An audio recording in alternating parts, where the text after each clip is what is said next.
성경 말씀 출애굽기 15장 1절 말씀부터 3절 말씀까지 우리 같이 봉독하도록 하십시다.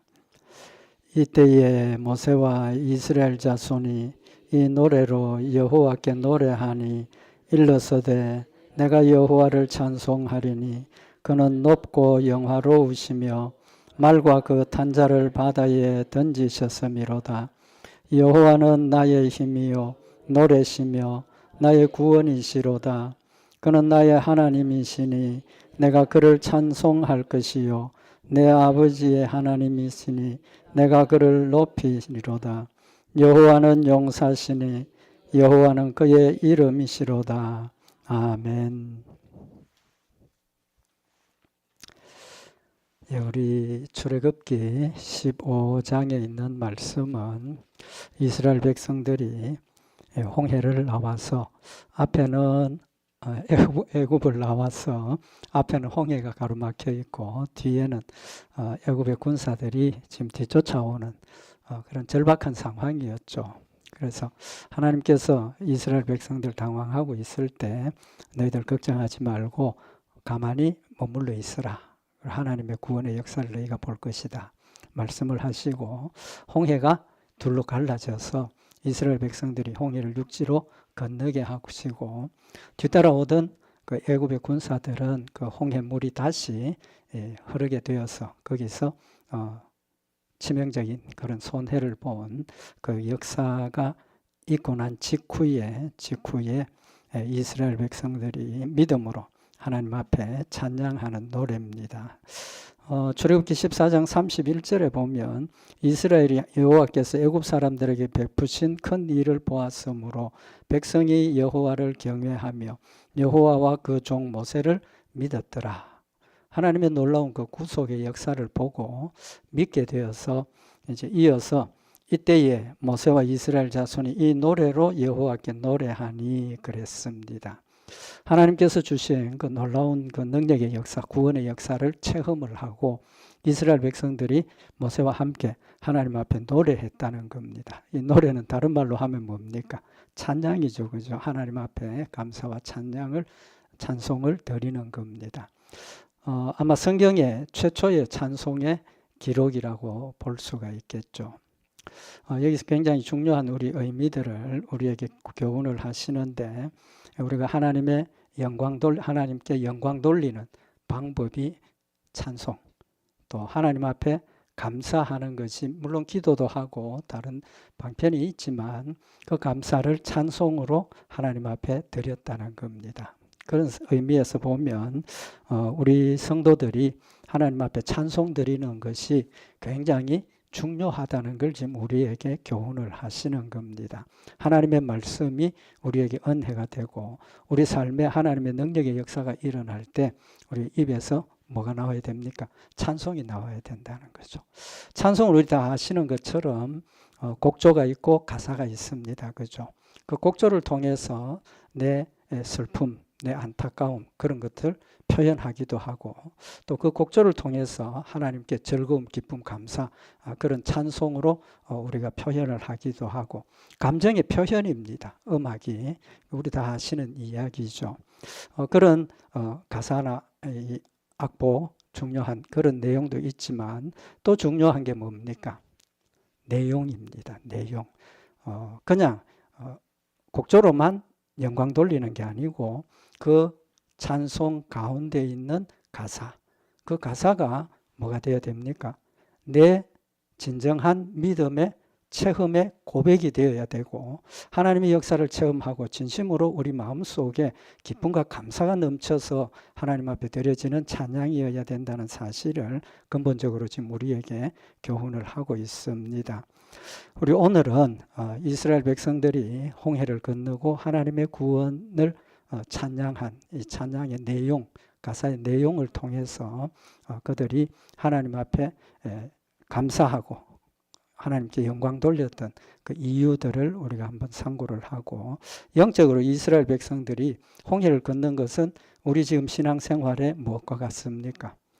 내가 예수 그리스도를 영접하고 구원받는 그 순간에 중생의 체험과 또 그 이후에 우리가 신앙생활을 하면서 하나님께서 나와 함께 하시고 또 도와주시고 이끌어 인도하시는 하나님의 역사를 체험한 그런 의미를 지금 우리에게 주시는 거죠. 그런 관점에서 보면 우리도 하나님 앞에 찬양을 하되 그 찬양의 내용, 그 찬양의 내용이 어떤 것인가 하는 것 우리 한 번 더 말씀을 상고를 하면서 부활하신 예수님이 나에게 큰 은혜와 기쁨 또 소망을 주신 분임을 다시 한번 마음에 새기는 시간이 되기를 바랍니다. 오늘 여기 제일 중요한 게 뭡니까? 감사와 찬송의 대상이 누굽니까?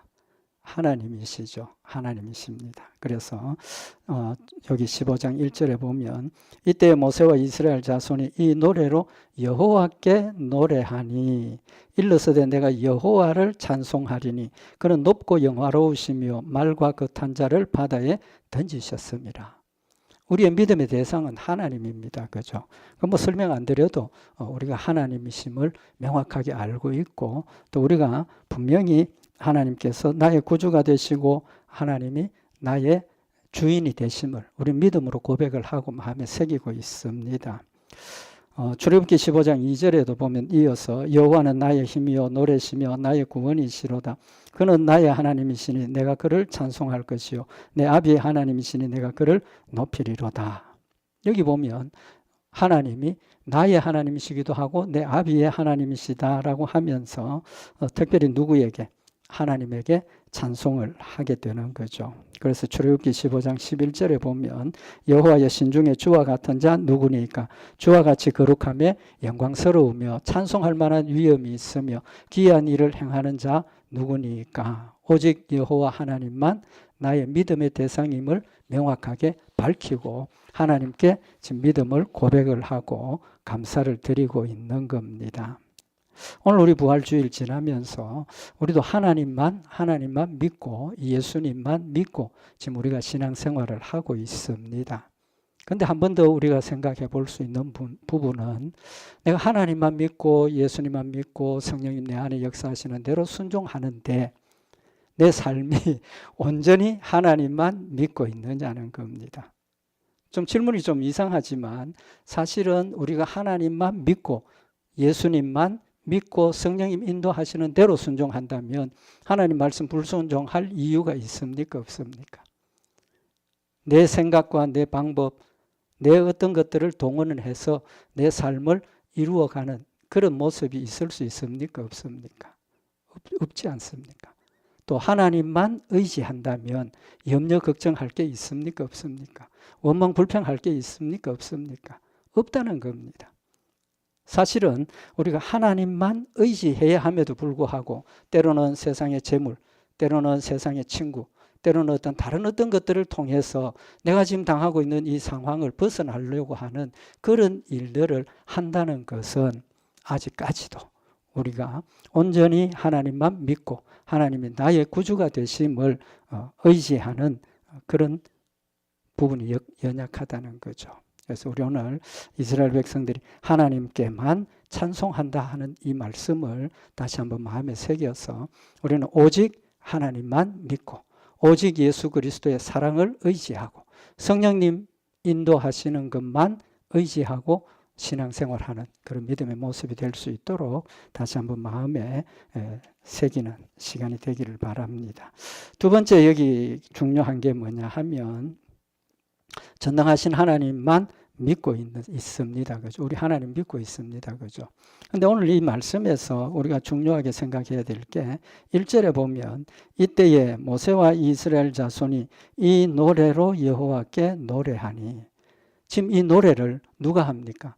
모세와 이스라엘 자손, 이스라엘 백성들 전체가 한 마음이 되어서 하나님 앞에 지금 찬송을 하는 겁니다. 근데 내용이 뭡니까?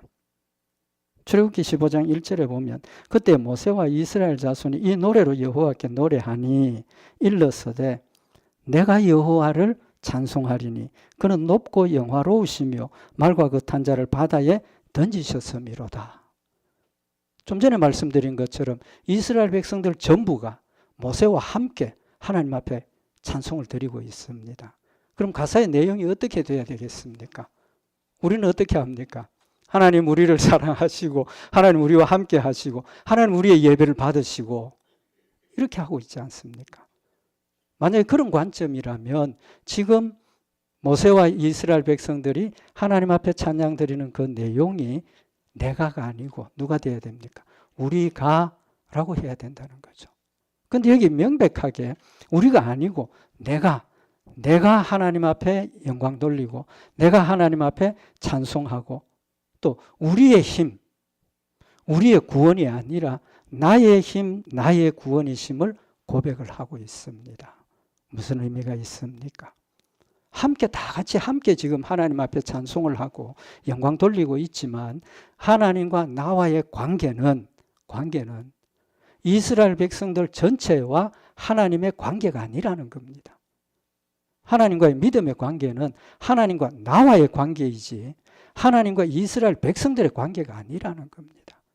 우리 이 점을 명확하게 우리가 기억을 하자는 겁니다. 우리의 힘이 아니고 나의 힘입니다. 나의 힘.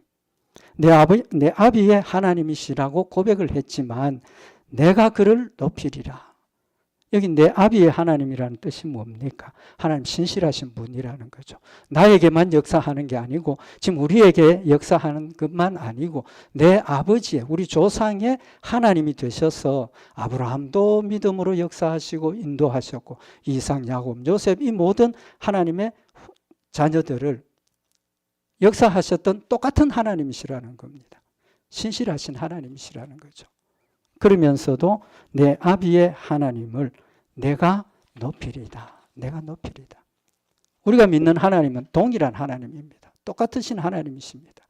그럼에도 불구하고 하나님과 나와의 관계를 명확하게 하지 않으면 어쩌면 의미가 없을 수도 있습니다. 하나님이 나의 하나님이니까 내 삶을 주관하시고 나에게 맞추어서 맞춤형으로 나만을 위해서 역사하시는 겁니다. 아브라함을 역사하셨던 그 하나님의 역사가 나에게는 또 다른 모습으로 왜? 내가 지금 아브라함과 나의 상황이 전혀 다르지 않습니까?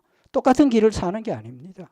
우리 모든 성도들이 하나님을 믿고 의지하고 순종하고 있지만 각각의 삶이 다 다릅니다. 하나님과 나와의 관계임을 명확하게 우리가 마음에 새겨야 된다는 겁니다. 나의 힘입니다. 이스라엘 백성들이 홍해를 같이 건넜습니다. 홍해를 건넌 것은 하나님이 함께 하셔서 똑같이 홍해를 가르치고 육지로 건너가게 똑같이 건너갔습니다. 그런데 똑같이 건너가는 그 순간이 이스라엘 백성들에게 똑같은 체험을 한 겁니까? 물론 육지처럼 건너간 그 부분은 똑같지만 각각 걸어가는 방향이라든지 내용이라든지 다 다르지 않습니까? 믿음은 하나님과 나와의 것입니다. 아버지의 것도 아니고 동생의 것도 아니고 우리 교회 성도들 함께가 아니라 하나님과 나와의 독립적인 관계라는 사실을 우리가 명확하게 기억을 해야 된다는 겁니다. 좀 전에 말씀드린 것처럼 우리의 삶이 다 다릅니다. 다 다르다고.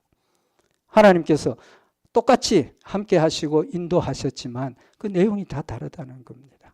하나님 나의 하나님이십니다.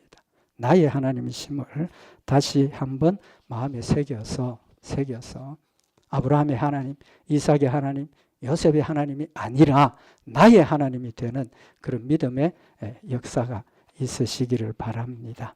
하나님 절대로 단체로 대하시는 하나님 아니십니다.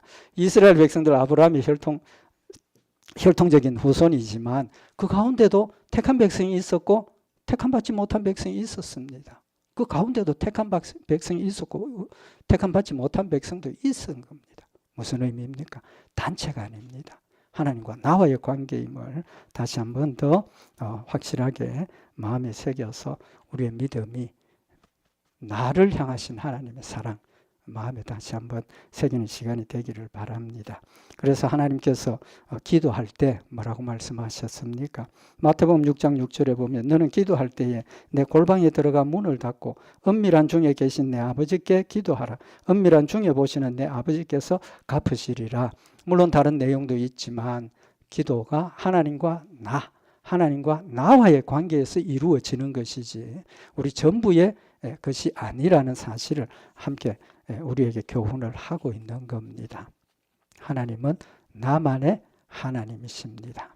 그래서 나의 구세주, 나의 구세주, 나의 사랑, 나의 은혜, 우리 믿음의 열매가 되기를 바랍니다. 두 번째로 오늘 이 노래에서 우리가 기억해야 될 게 뭐냐 하면, 이 앞전에는 성경에 하나님께 영광 돌리는 일을 찬송으로 영광 돌리라 기록이 있었습니까? 없었습니까? 기록이 없었습니다. 그죠? 이제 이후에 하나님께서 찬송하는 것도 가르쳐 주시고 또 레위 지파들 중에 구분해서 찬양만 하도록 세워주시고 훈련시키시고 그러시는데, 지금 이 시점에는 하나님 앞에 감사드리는 방법이 찬송이어야 한다는 것 누구도 알지 못했습니다. 또 하나님 그런 명령을 하신 적이 없습니다. 그럼 이들이 그 기쁨과 감사를 찬송으로 하나님 앞에 드린다는 것은 자발적인 겁니다. 가르쳐 준 것도 아니고 명령하신 것도 아니고, 그들이 받은 그 구원의 놀라운 역사를 찬송으로 자발적으로 하나님 앞에 드리게 된다는 겁니다. 왜? 그 기쁨이, 하나님의 놀라운 능력의 역사가 하나님 앞에 찬송으로 보답하는 그런 자발적인 역사가 있었다는 겁니다. 그래서 어떻게 보면 자발적이지만 뭐 어떻게 된 겁니까? 다른 표현을 하면 저절로 된 겁니다. 저절로 온 백성들이 와, 우리 찬송으로 하나님께 영광을 돌려야 되겠다. 저절로 된, 그 저절로 된 거는 영적으로 우리가 해석을 하면 누구의 역사입니까? 성령님께서 그들에게 이 방법을 가르쳐 주시고 이렇게 노래로 하나님 앞에 감사하도록 역사하셨다 생각할 수 있고, 또 한 가지는 그들이 받았던 그 놀라운 축복이 엄청나게 컸다는 겁니다. 정말 찬송하지 않고는 견딜 수 없는 그런 놀라운 기쁨이 그들에게 있었다는 그런 의미도 우리가 생각을 해볼 수 있습니다. 그런데 사실은 그런 관점에서 보면 이스라엘 백성들이 애굽에서 나온 것하고 홍해를 건넌 것하고 어떻습니까? 똑같은 그 내용입니다. 그런데 애굽에서 출발할 때는 그런 기쁨이 있었습니까? 없었습니까? 없었지 않습니까? 그런데 여기서는 저절로 온 백성들이 하나님 앞에 찬송하고 기뻐하고 감사한다. 의미가 뭡니까? 절박함입니다. 절박함. 무슨 말이냐 하면 애굽에서 나올 때는 하나님께서 모세를 통해서 많은 그런 하나님의 전능하신 역사들을 보여주셨고 빨리 가라고 쫓겨났습니다. 근데 지금 상황은 어떻습니까? 쫓아냈던 사람들이 뒤에서 다시 붙잡아 가기 위해서 쫓아오고 있고, 군사가 쫓아오고 있고, 앞에는 홍해가 가로막혀서 정말 진퇴양난의 절박한 그런 상황에 있었는데 하나님께서 홍해를 가르시고 넘어가게 하시니까 이스라엘 백성들이 지금 홍해를 건넌 일은 얼마나 절박한 상황에서 하나님이 길을 열어주시고 구원하셨다는 것을 체험하게 되는 거죠. 우리가 하나님의 은혜를 감사하고 하나님 주신 것을 하나님께 영광 돌릴 수 있는 것은 사실은 절박한 상황에 있을 때, 정말 절박하고 내 힘으로 어떻게 할 수 없고 세상의 어떤 방법으로도 할 수 없는 그 상황에서 하나님께서 내 문제를 해결해 주셨을 때 우리는 뭐가 넘칩니까? 저절로 기쁨이 넘치지 않습니까? 저절로 감사하게 되는 겁니다. 우리의 신앙생활이 얼마나 하나님께 매어 달리고 힘든 일들만 매어 달릴 것이 아니라 사실은 소소한 우리의 일상생활에서 하나님의 도우심과 하나님의 사랑을 절박하게 느끼고 깨달으면 범사에 감사가 된다는 겁니다. 냉수 한 그릇 마시는 거 그냥 마시지 않습니까? 왜? 거긴 뭐가 없습니까? 절박함이 없는 거예요. 일상적인 거예요. 우리의 믿음이 모든 것에 하나님의 능력의 역사와 하나님의 은혜와 하나님의 사랑을 느낀다면 우리의 삶에 구원의 즐거움이 항상 있어야 된다는 거죠. 다윗이 하나님 앞에 범죄하고 기도하면서 회개의 기도의 내용이 뭡니까? 시편 51편 10절에 보면 하나님이여 내 속에 정한 마음을 창조하시고 내 안에 정직한 영을 새롭게 하소서. 나를 주 앞에서 쫓아내지 마시며 주의 성신을 내게서 거두지 마소서. 주의 구원의 즐거움을 내게 회복시키시고 자원하는 심령을 주사 나를 붙드소서. 자원하는 심령을 가지게 되는 이유가 무엇이라는 겁니까? 구원의 즐거움을 회복시켜 달라는 겁니다. 우리 마음속에 정말 절실하게 하나님께서 나를 구원하신 이 은혜가 감사하고 정말 기쁨이 된다면 범사에 감사할 수 있다는 겁니다. 다윗은 그걸 알았기 때문에 하나님 나의 구원의 즐거움을 회복시켜 달라는 겁니다. 하나님 구원하신 그 구원의 즐거움이 일상적인 게 되고 중요한 게 안 되니까 우리의 신앙생활에 자꾸 다른 걸 생각하게 되고 다른 걸 쫓아가는 그런 상황이라는 사실을 지금 고백을 하고 있는 겁니다. 범사에 감사하라, 항상 기뻐하라, 쉬지 말고 기도하라. 잘 아는 이야기입니다. 그 저절로 됩니까? 안 되잖아요. 범사에 감사하고 정말 항상 기뻐하고 쉬지 않고 기도하기 위해서는 일상생활이 정말 우리가 절실해야 된다. 절실해야 돼요. 하나님 나를 구원하시고 하나님 백성 되게 하신 그 마음이, 그 은혜가 정말 우리 마음속에 절절한 기쁨이 되고 감사가 된다면 우리도 항상 기뻐하고 범사에 감사하고 쉬지 않고 기도하고 정말 하나님이 원하시는 대로 자기를 부인하고 자기 십자가를 지고 따라갈 수 있는 열매가 맺혀지는 겁니다. 오늘 우리 부활절, 예수님 나를 위해서 죽으시고 부활하신 부활절 예배를 드리고 있는데 우리가 이런 절절함과 이런 절실함을 깨달을 수 있는, 느낄 수 있는 방법 중에 하나가 뭡니까? 지금 우리의 형편을 늘 생각을 하자는 겁니다. 에베소서 2장 1절에 보면 너희의 허물과 죄로 죽었던 너희를 살리셨도다. 허물과 죄로 죽었던 나를 살리셨습니다. 지옥 가야 된 나를 살리셔서 천국 데려가시는 겁니다. 근데 그때 너희가 그 가운데서 행하여 이 세상 풍속을 쫓고 공중의 권세 잡은 자를 따랐으니 곧 지금 불순종의 아들들 가운데서 역사하는 영이라. 우리의 바로 예수 믿기 전의 모습이 어땠느냐는 겁니다. 오늘 여기 있는 말씀처럼 사탄의 종으로서 사탄이 인도하는 대로 순종하고 따라가고 소망도 없고 이 땅의 것만 쫓아가던 이런 우리들이었다는 겁니다.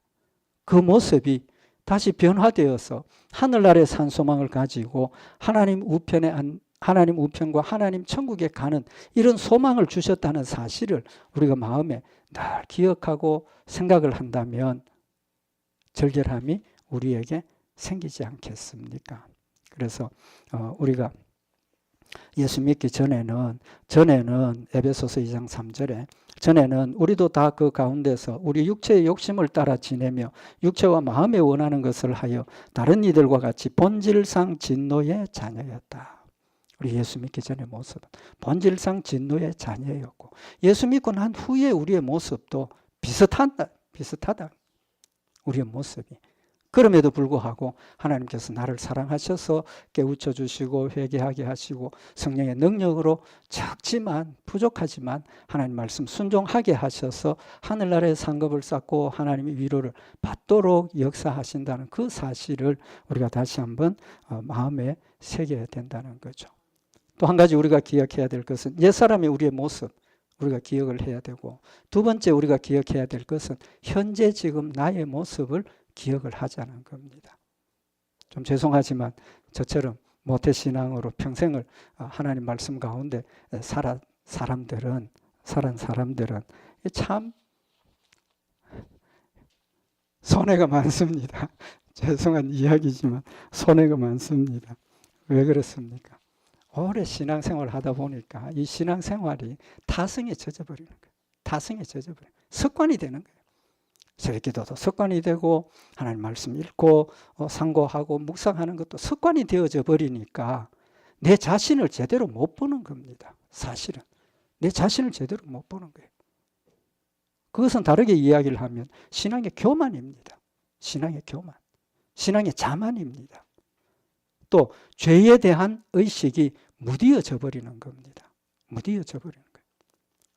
우리가 하나님 앞에 늘 내 자신을 하나님 앞에 세우고 내 자신을 돌아보자라고 제가 말씀을 드리는 이유는 이런 타성과 습관과 신앙의 자만, 습관적인 신앙에서 탈피하기 위해서는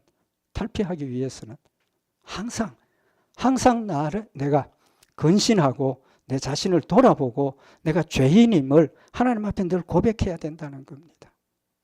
오랜 신앙생활을 통해서 내 죄에 대해서 무감각해지고 내 어떤 불신앙과 게으름과 나태함이 무감각해지니까 열심히 기도하지 못하게 되고 간절히 하나님 앞에 매달리지 못하게 되고 하나님 보시기에 정말 하나님이 눈물을 흘리면서 나를 위해서 기도하실 수밖에 없는 그런 모습이 되어진다는 겁니다.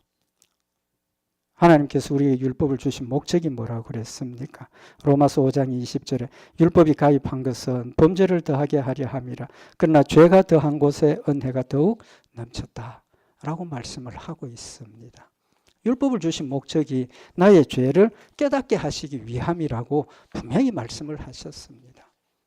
내 모습을 하나님 말씀 앞에 세워놓고 보면 모든 게 다 죄입니다. 모든 게 다 죄라고. 요한일서 1장 8절에 보면 만일 우리가 죄 없다 하면 스스로 속이고 또 진리가 우리 속에 있지 아니할 것이요. 솔직히 나 죄 없다 소리는 안 하지만 죄에 대한 인식이 자꾸 무뎌지니까 죄를 인식하지 못하고 넘어가게 되는 겁니다.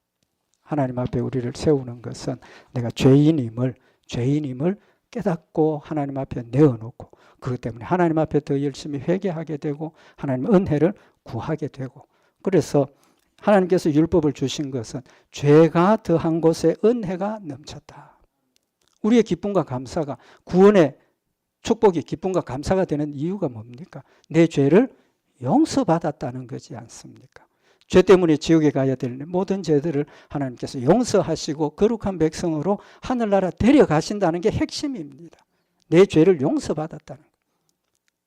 그렇다면 우리의 삶 가운데 내가 지금 현재 생활 가운데 내 모습이 정말 하나님 말씀대로 온전하게 내가 살고 있는가 하는 부분을 늘 상고해야 된다는 겁니다.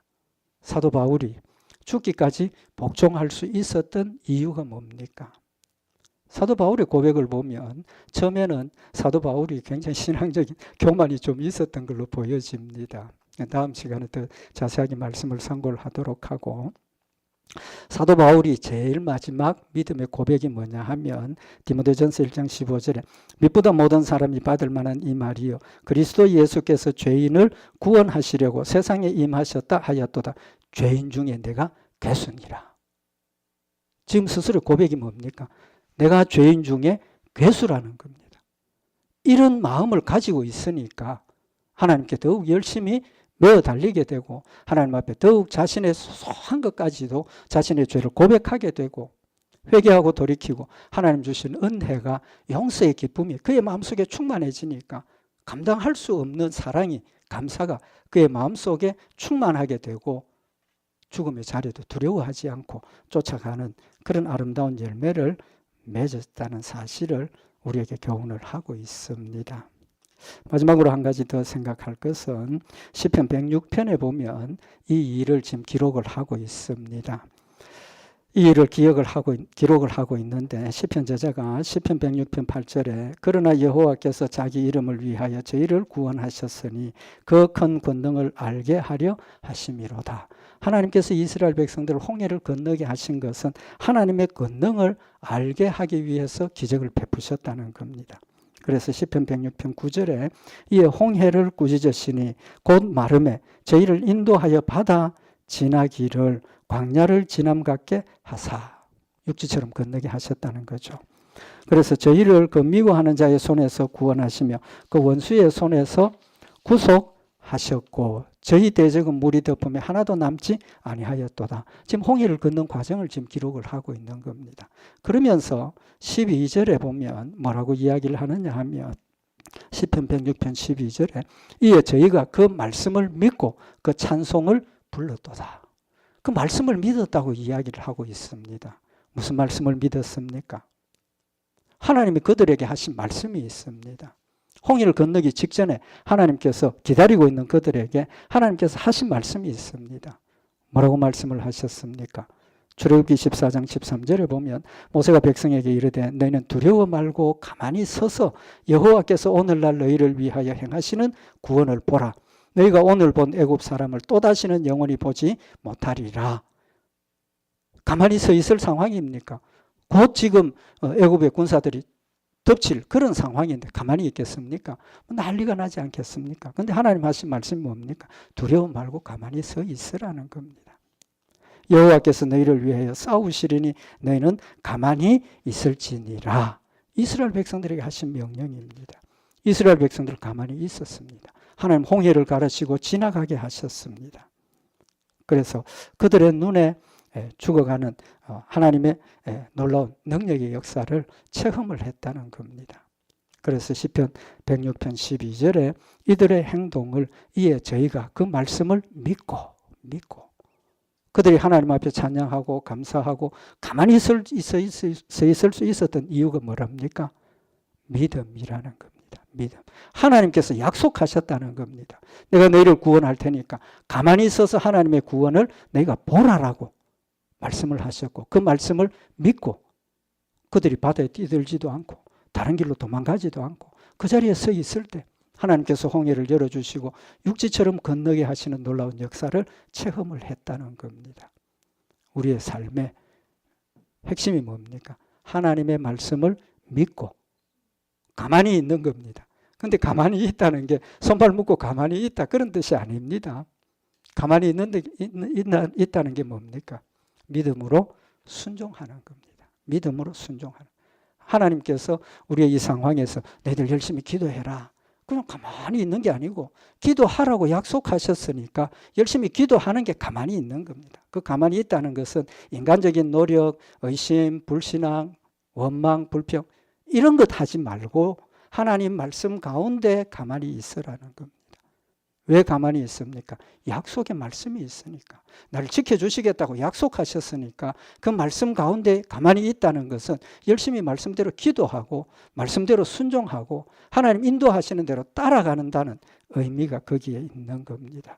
부활하신 예수님, 여러분과 저를 하나님의 백성으로 택해 주셨고 이스라엘 백성들을 구원하신 것처럼 지금도 성령님 우리와 함께 하셔서 인도하고 계십니다. 이 믿음 우리가 가지고 이스라엘 백성들이 가만히 있으라는 말씀대로 믿음 안에 서 있었던 것처럼 우리도 예수 그리스도의 구원의 놀라운 축복과 사랑을 마음에 새기고 말씀 가운데 가만히 서서 하나님 말씀대로 순종하고 따라가는 복된 역사들을 통해서 하나님께서 우리에게 주신 이 놀라운 축복을 남은 생에 풍성히 받아 누리는 복된 성도들과 교회가 되기를 바랍니다. 기도드리십시다. 사랑의 하나님 아버지, 이스라엘 백성들을 사랑하셔서 영원한 지옥의 형벌에서 구원해내시고 하나님 놀라운 능력의 역사들을 보여주시며 홍해의 길을 통해서 하나님 앞에 세례를 받게 하시고 지난 모든 과거들을 씻어버리시고 다시는 되돌아가지 않도록 주님 인도하신 놀라운 능력의 역사를 이스라엘 백성들은 믿음으로 감사하고 찬송했던 것 다시 한번 우리 마음에 새겨서 하나님 우리와 함께 하시고 우리에게 베푸신 이 놀라운 사랑이 늘 기쁨과 감사가 되게 하시고 믿음의 순종이 되게 하시고 뜨거운 하나님을 사랑하는 사랑이 되게 하셔서 남은 생에 주님과 함께 동행하며 주의 뜻을 이루는 복된 열매들 되도록 주님 인도하여 주시옵소서. 승리케 하실 줄 믿고 감사드리오며 우리 주 예수 그리스도의 이름으로 기도드리옵나이다. 아멘.